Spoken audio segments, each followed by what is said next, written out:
Hello and welcome everybody. In this video, I'm going to share with you some tricks that I've learned during these years of soldering and assembling and fixing stuff. So yeah, let's jump into the video. This is actually very easy. So first, never do this, applying the solder to the iron tip and then using it. This will cause the flux that is already in the solder to vaporize and will give you a very poor joint. Of course, in some cases you have to use both of your hands and you can't hold the solder. So what you need to do is to use the flux in the place you want to solder.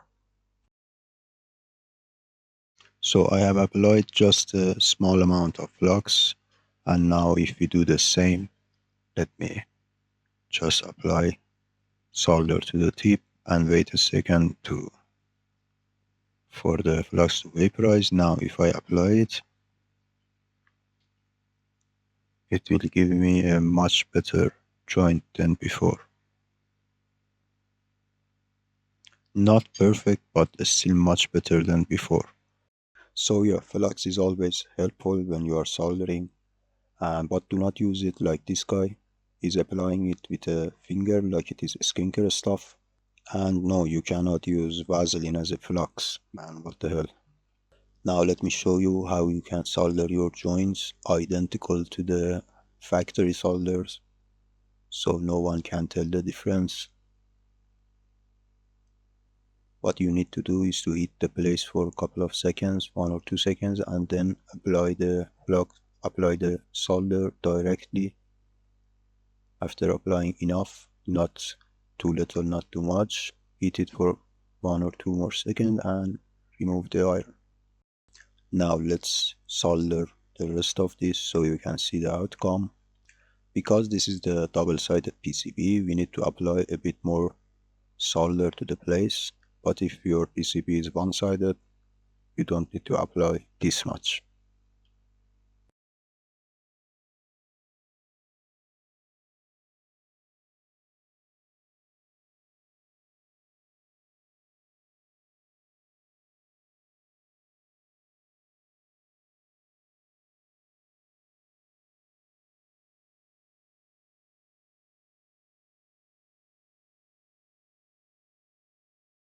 So let's use both of these soldering styles to see the difference up close.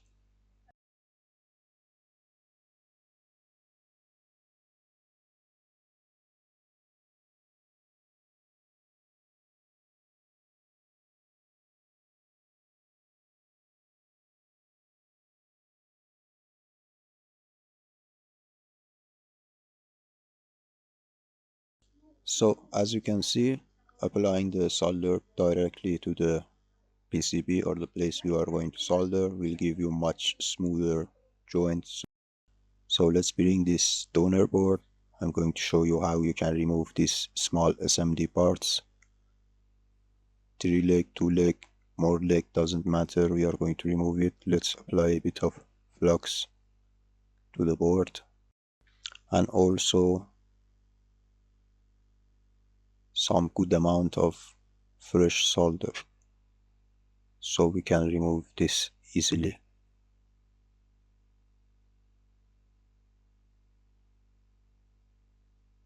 I am heating this part from the side so the both legs could be affected, and as you can see, I removed that easily.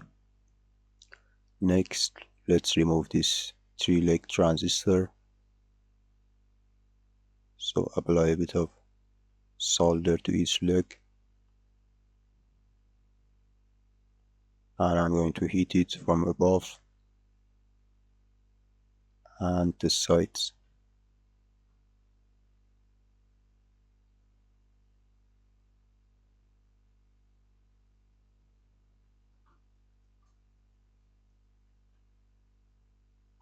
And it's out. Now let's say you want to put it back into the place, or this is the new part and you want to put the new part in place. What we are going to do is to clean the base first from any old solder and first connect one of the legs in the place, and then we are free to connect the rest. Sorry for the bad lighting, I have just noticed my camera.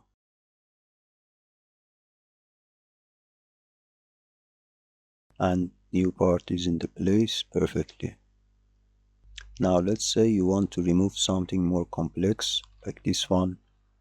It has 5 legs and it is also made out of plastic, so you don't have much time, you have to remove it quickly. Applying a good amount of flux and good amount of solder. I use low melting point solder, so you can remove parts with this solder easily.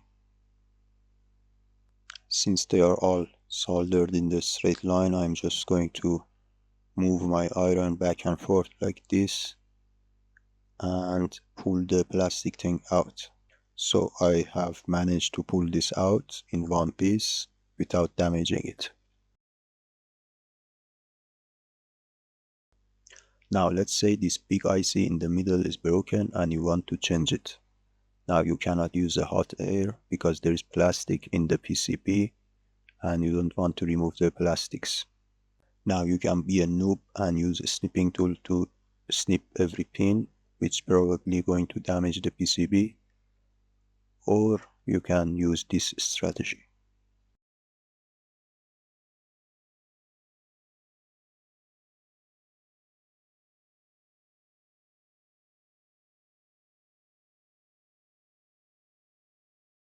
So we are going to use this needle-like tool and put it beneath the IC pin and pull the pin slightly upward so it disconnects from the board. So if your IC is healthy and you are going to use it in another project, you are going to take extra care on how you bend these pins so they don't break.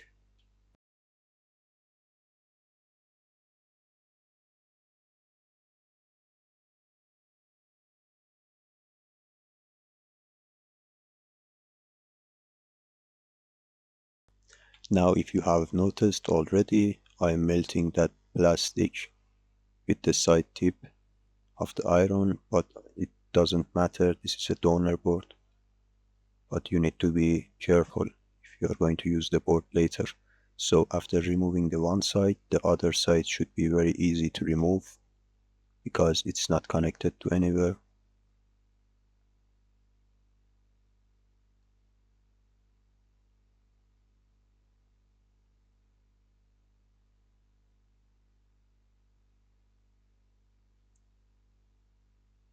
And since it is not connected to anywhere, we are going to use the same old strategy, back and forth the iron and removing the pins slowly. So that was all for this video. If you enjoyed this type of content, make sure to like and subscribe to see more of this in your homepage. Thanks for watching.